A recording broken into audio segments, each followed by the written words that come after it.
Hello friends, welcome to Tamil சமையல். இன்றைக்கி நம்ம சேனலில் விநாயகர் சதுர்த்திக்கு ஸ்பெஷலாக ஒரு டிஃப்ரெண்ட்டான டிசைனில் இனிப்பு பூர்ண கொழுக்கட்டை எப்படி செய்கிறதுன்னு பார்க்கலாம். எப்பவும் ஒரே மாதிரி செய்யாமல் இந்த மாதிரி டிஃப்ரெண்ட்டாக செய்யும்போது குழந்தைங்களுக்கு ரொம்பவே பிடிக்கும். இது செய்கிறதுக்கு மோல்டு எதுவும் தேவையில்லை, ரொம்ப ஈஸியாக செஞ்சு முடிச்சிடலாம். டேஸ்ட் அட்டகாசமாக இருக்கும். இப்போ எப்படி செய்கிறதுன்னு பார்க்கலாம். ஃபஸ்ட்டு இந்த கொழுக்கட்டை பண்ணுறதுக்கு நம்ம மேல் மாவு ரெடி பண்ணிக்கலாம். கடாயில் 1.5 கப் அளவு தண்ணி சேர்த்து சூடு பண்ணிக்கோங்க. நான் 1 கப் மாவு எடுத்திருக்கேன், அதுக்காக 1.5 கப் தண்ணி எடுத்திருக்கேன். தண்ணி இந்த மாதிரி நல்லா கொதிச்சதுக்கப்புறம் 1/4 டீஸ்பூன் உப்பு, 1 டேபிள் ஸ்பூன் நெய் சேர்த்துக்கோங்க. நெய் சேர்த்து செய்யும்போது கொழுக்கட்டை நல்ல வாசனையாகவும் அதே சமயத்தில் நல்லா சாஃப்டாகவும் இருக்கும். இப்போ இது கூட 1 கப் பச்சரிசி மாவு சேர்த்துக்கிறேன். நான் வீட்டில் அரைச்ச பச்சரிசி மாவு தான் சேர்த்துருக்கேன். நீங்கள் கடையில் வாங்குகிற பச்சரிசி மாவு கூட சேர்த்துக்கலாம், இல்லைனா இடியாப்பு மாவு, கொழுக்கட்டை மாவு எது வேணாலும் யூஸ் பண்ணிக்கலாம். சேர்த்ததுக்கப்புறம் இந்த மாதிரி நல்லா கரண்டி வச்சு மிக்ஸ் பண்ணிக்கோங்க. இந்த மாதிரி செய்யும்போது கட்டி எது வந்துடும்னு பயப்படவே வேண்டாம், கொஞ்சம் கூட கட்டியே இருக்காது. இந்த மாதிரி கரண்டி வச்சு நல்லா அழுத்தி விட்டு மிக்ஸ் பண்ணிக்கோங்க. அப்போ சின்ன சின்ன கட்டிகள் இருந்தாலும் நமக்கு அது எல்லாமே நல்லா மிக்ஸ் ஆகிடும். இப்போ பாருங்கள், நம்ம சேர்த்துருந்த தண்ணி எல்லாமே மாவு அப்சர்வ் பண்ணிடுச்சு. இந்தளவுக்கு நல்லா கலந்து விட்டதுக்கப்புறம் இதை மூடி ஒரு 10 நிமிஷம் அப்படியே வச்சிடலாம். இது இப்படியே இருக்கட்டும். அடுத்து நம்ம பூர்ணம் ரெடி பண்ணிக்கலாம். இன்றைக்கி நான் தேங்காய் பூர்ணம் தான் செய்ய போகிறேன். அதுக்கு ஒரு பாத்திரத்தில் 3/4 கப் அளவுக்கு நான் வெல்லம் எடுத்துக்கிறேன். வெல்லத்தை நல்லா பொடிச்சிட்டு அதுக்கப்புறம் மெஷர் பண்ணிக்கோங்க. இப்போ இது கூட 1/4 கப் அளவுக்கு தண்ணி சேர்த்து வெல்லத்தை கரைச்சி எடுத்துக்கலாம். பாகுபாதை எதுவும் செக் பண்ண வேண்டியதில்லை, வெல்லம் கரைஞ்சால் மட்டும் போதும். இப்போ பாருங்கள், வெல்லம் நல்லா கரைஞ்சி வந்துடுச்சு. இப்போ நம்ம ஸ்டவ் ஆஃப் பண்ணிடலாம். அடுத்து ஒரு கடாயில் 1 டேபிள் ஸ்பூன் நெய் சேர்த்துக்கலாம். நெய் சூடானதுக்கப்புறம் 1 கப் தேங்காய் துருவல் சேர்த்துக்கோங்க. மாவு எடுத்து அதே கப்லேயே வெல்லம், தேங்காய் எல்லாமே மெஷர் பண்ணி எடுத்துக்கோங்க. தேங்காயில் இருக்கிற ஈரப்பதம் போகிற அளவுக்கு நம்ம வறுத்துக்கலாம். ஒரு 2-3 நிமிஷம் வறுத்தாலே போதும். கலர் எதுவும் சேஞ்ச் ஆகக்கூடாது, ஆனால் நல்லா வாசனை வர அளவுக்கு வறுத்துக்கோங்க. இப்போ தேங்காய் நல்லா வறுபட்டு உதிரி உதிரியாக வந்திருக்குல்ல, இந்த ஸ்டேஜில் நம்ம கரைச்சி வச்சுருக்கிற வெல்லத்தை வடிகட்டிட்டு சேர்த்துக்கலாம். நான் எடுத்துருக்கிற வெல்லத்தில் தூசு மண் இருக்குங்கிறதுக்காக நான் இந்த மாதிரி கரைச்சி வடிகட்டிட்டு சேர்த்துருக்கேன். நீங்கள் எடுத்துருக்கிற வெல்லத்தில் தூசி எதுவும் இல்லைன்னா டைரெக்டாகவே சேர்த்துக்கோங்க.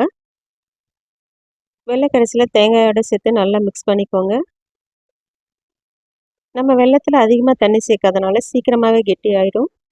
இப்போ பாருங்கள், தேங்காய் வெல்லம் எல்லாமே ஒன்று சேர்ந்து வந்திருக்கு. இந்த ஸ்டேஜ் கரெக்டாக இருக்கும். இப்போ நம்ம ஸ்டவ் ஆஃப் பண்ணிடலாம், ஏன்னா இது ஆறுனதுக்கப்புறம் இன்னும் கூட கொஞ்சம் கெட்டியாகும். வாசனைக்காக 1 டீஸ்பூன் அளவுக்கு ஏலக்காய் தூள் சேர்த்துக்கோங்க. இப்போ இதை சேர்த்ததுக்கப்புறம் நல்லா மிக்ஸ் பண்ணிக்கலாம். நான் இன்றைக்கி தேங்காய் பூர்ணம் தேங்காய் வெல்லம் மட்டும்தான் வச்சு செஞ்சுருக்கேன். இது கூட நட்ஸ் ஏதாவது சேர்த்துக்கிறதுனா நீங்கள் சேர்த்துக்கலாம். வறுத்த வேர்க்கடலை இல்லைனா முந்திரி, பாதாம் அந்த மாதிரி எது வேணாலும் சேர்த்துக்கலாம். இப்போ நமக்கு பூர்ணம் ரெடி ஆயிடுச்சு. அடுத்து நம்ம கொழுக்கட்டைகள் செய்ய ஆரம்பிச்சிடலாம். நம்ம கலந்து வச்சுருந்த மாவை பிசைஞ்சு எடுத்துக்கலாம்.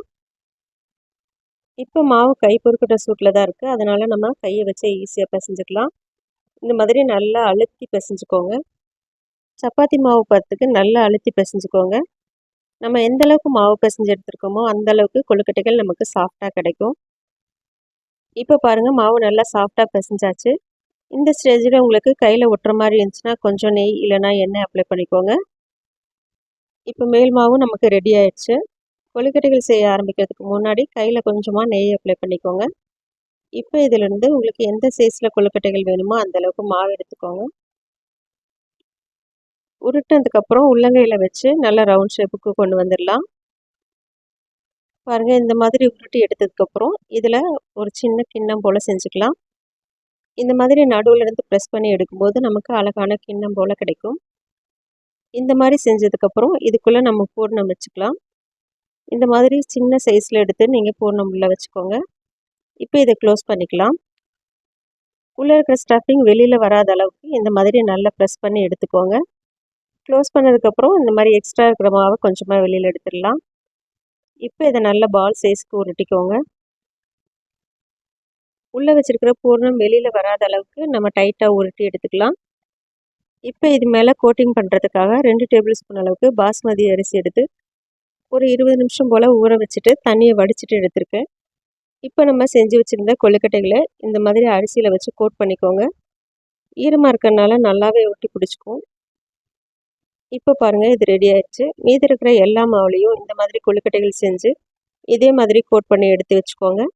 இப்போ இது எல்லாத்தையுமே நம்ம இட்லி தட்டில் அடுக்கிடலாம். இப்போ இதை நம்ம வேக வைக்கிறதுக்காக இட்லி பாத்திரத்தில் தண்ணி சூடு பண்ணியிருக்கேன். தண்ணி நல்லா கொதித்து வந்ததுக்கப்புறம் நம்ம இட்லி தட்டை உள்ளே வச்சிடலாம்.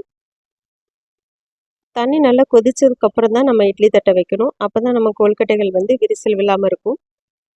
இப்போ இட்லி பாத்திரத்தோட மூடி போட்டு மூடிட்டு மீடியம் ஃப்ளேமில் வச்சு ஒரு 15 நிமிஷம் வேக வச்சு எடுத்துக்கலாம். இப்போ பாருங்கள், நம்ம கொழுக்கட்டைகள் எல்லாமே நல்லா வெந்து வந்திருக்கு. சூடாக இருக்கும்போது எடுக்க வேண்டாம், கொஞ்சம் ஆறுனதுக்கப்புறம் நம்ம வெளியில் எடுத்துக்கலாம். ரொம்பவே சூப்பராக ஒரு டிஃப்ரெண்ட்டான டிசைனில் நம்ம கொழுக்கட்டைகள் ரெடி பண்ணியிருக்கோம். எப்போவும் ஒரே மாதிரி செய்கிறதுக்கு பதிலாக இந்த மாதிரி டிஃப்ரெண்ட்டாக செஞ்சு கொடுங்க. குழந்தைங்கள்லேருந்து பெரியவங்க வரைக்கும் எல்லாருமே விரும்பி சாப்பிடுவாங்க. பார்க்குறதுக்கு ரொம்ப அழகாக ஒரு பூ மாதிரி இருக்கும். இது சாப்பிட்றதுக்கு ரொம்ப டேஸ்ட்டாக, அதே சமயத்தில் சாஃப்டாகவும் இருக்கும். இந்த விநாயகர் சதுர்த்திக்கு நீங்களும் இது போல் டிஃப்ரெண்ட்டாக செஞ்சு பாருங்கள். செஞ்சு பார்த்துட்டு டேஸ்ட் எப்படி இருக்குதுன்னு மறக்காமல் கமெண்ட் பண்ணுங்கள்.